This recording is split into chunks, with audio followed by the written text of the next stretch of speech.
رسوله الكريم أما بعد فأعوذ بالله من الشيطان الرجيم بسم الله الرحمن الرحيم قال الله تبارك وتعالى في كلامه المجيد والفرقان الحميد ومن يعمل مثقال ذرة خيرا يره صدق الله العلي العظيم درود الشريف پڑھو اللهم صل على سيدنا وسندنا وحبيبنا ومولانا محمد عبدك ورسولك وصل على المؤمنين والمؤمنات والمسلمين والمسلمات وبارك على سيدنا محمد وعلى آله وأصحابه وأزواجه وأهل بيته أجمعين الله تبارك وتعالى قرآن پاک جي ان آيات جي اندر انسانن کي باخبر कयो आहे त तव्हां मां जेको बि नंढड़े खां नंढड़ी चङाई कंदो त बि असां वटां उन जो बदिलो मिलंदुसि। मता तव्हां पंहिंजे ज़िंदगीअ में वॾियुनि वॾियुनि नेकियुनि खे रुॻो नज़र में रखो, नंढड़ियूं चङायूं, नंढड़ियूं नेकियूं, नंढियूं नंढियूं भलायूं मता तव्हांखे नज़र ई न अचनि। कॾहिं कॾहिं ईअं थींदो आहे त मालदार माण्हू, साहिब हैसियत ऐं साहिब अकुल ऐं फ़रासत इल्म वारो माण्हू वॾो वॾो मक़ाम हासिल करे वॾियूं वॾियूं नेकियूं, वॾा वॾा दर्जा कमाईंदा आहिनि, पोइ कमज़ोर मिसकीन अबोज वीचारा उन्हनि खे ॾिसी करे मायूस थींदा आहिनि त असां ग़रीब भला छा करे सघंदासीं, या असां वटि इल्मु कोन्हे, या माज़ूर या कमज़ोर आहियूं, छा भला असां खां चङाई थी सघंदी।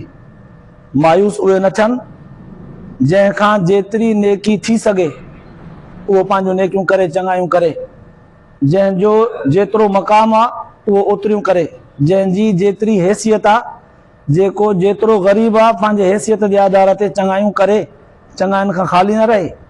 हता के नंढड़ियूं नंढड़ियूं चङायूं जेके कंहिंखे नज़र में बि न हुजनि उन्हनि जो ज़ख़ीरो त तमामु वॾो हुजणु घुरिजे असां वटि, ऐं उन्हनि नंढड़ियुनि नेकियुनि खे हासिल करण में वॾो को ख़फ़ो ऐं ख़र्च बि कोन थो लॻे।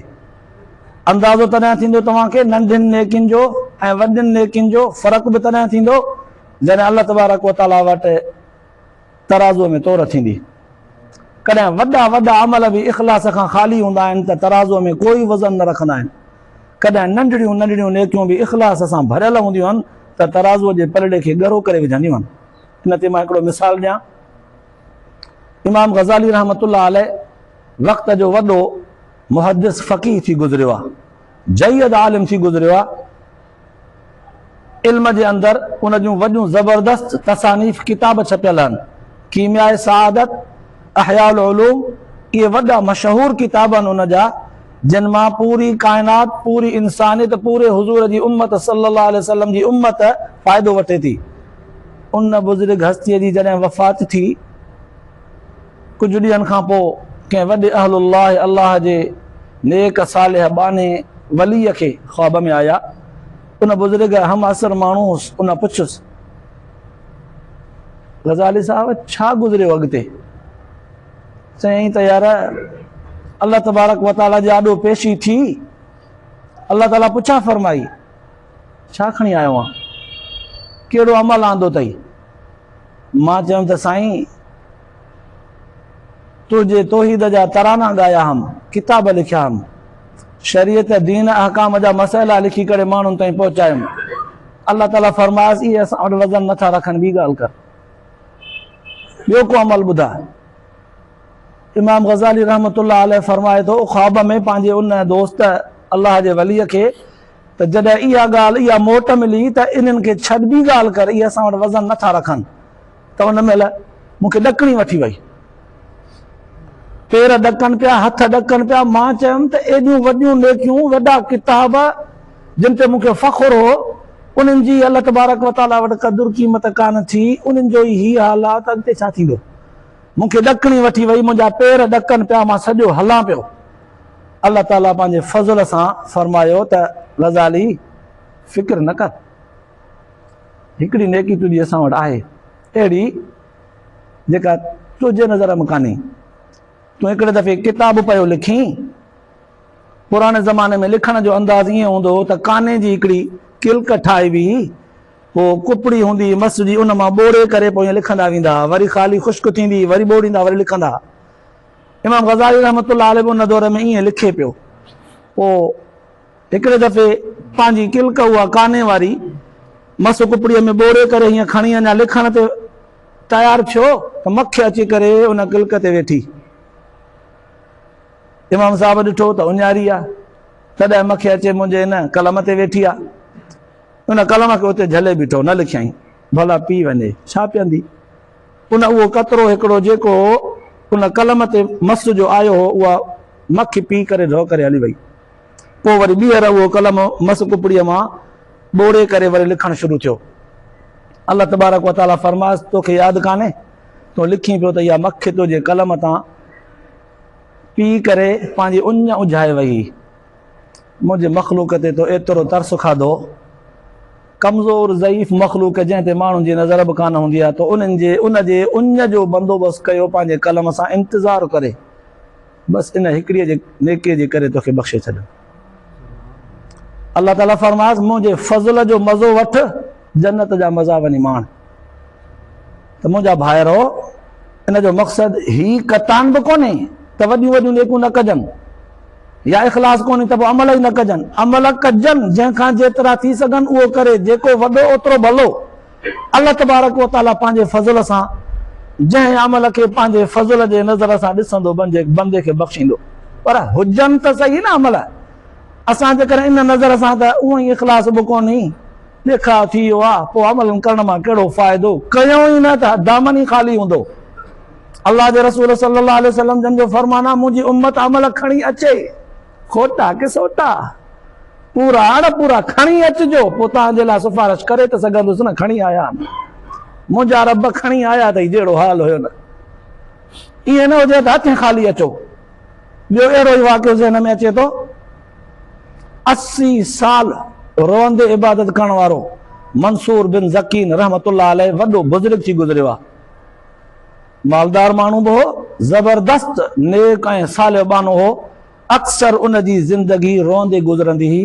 अहिड़ो नरम दिल माण्हू हो, ज़रे ज़रे ते ज़रा कोताही न थी वञे बसि रोंदो वेंदो हो। कंहिंसां झगड़ो बि न, कंहिं बि तरह सां उलझन कंहिं माण्हूअ सां पैदा न कंदो हो, तन्हा पसंद रोंदे गुज़ारींदो हो, इबादत गुज़ार। 80 साल उन जी ज़िंदगी ईअं गुज़री, वफ़ात करे वियो।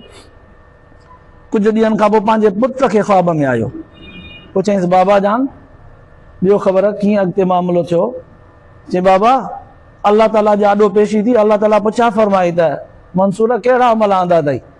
चयोमांसि साईं तूं वहदहू ला शरीक हिकु ख़ुदा, इन ते मां 70 दलील आंदा अथमि। 70 दलील, अल्लाह हिकु आहे, इन ते 70 दलील दुनिया खे ॾिना। मां अॼु बि पको आहियां, इहे दलील खणी आयो आहियां।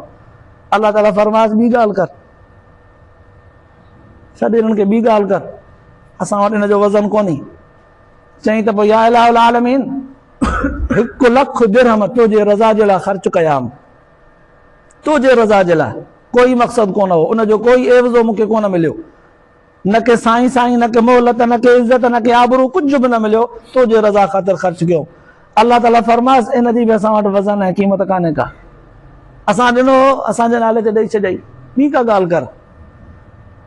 मंसूर बिन ज़कीन रहमतुल्लाह अलैह उन पंहिंजे पुट खे चयो त पुट जॾहिं मूंखे इहो जवाबु मिलियो तॾहिं मां ॾकी वियुसि।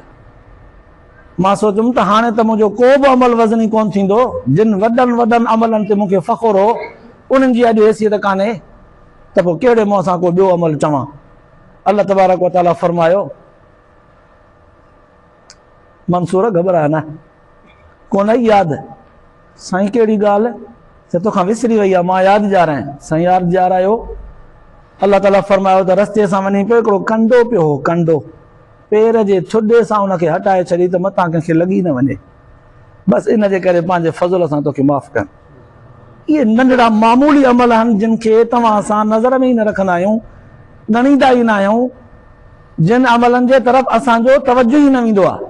केले जी खल पई आहे, अक्सर तिरकंदा आहियूं, गाॾियूं माण्हू ज़ईफ़ पोड़ा औरतूं तिरकंदियूं आहिनि, रस्ते ते कली पई आहे, कंडो पियो आहे, पथर पियो आहे, भितर पियो आहे, या को अहिड़ो काग़ज़ पियो आहे जंहिं ते अलाह जो नालो लिखियलु आहे, काई नज़र तवजो न हूंदो आहे।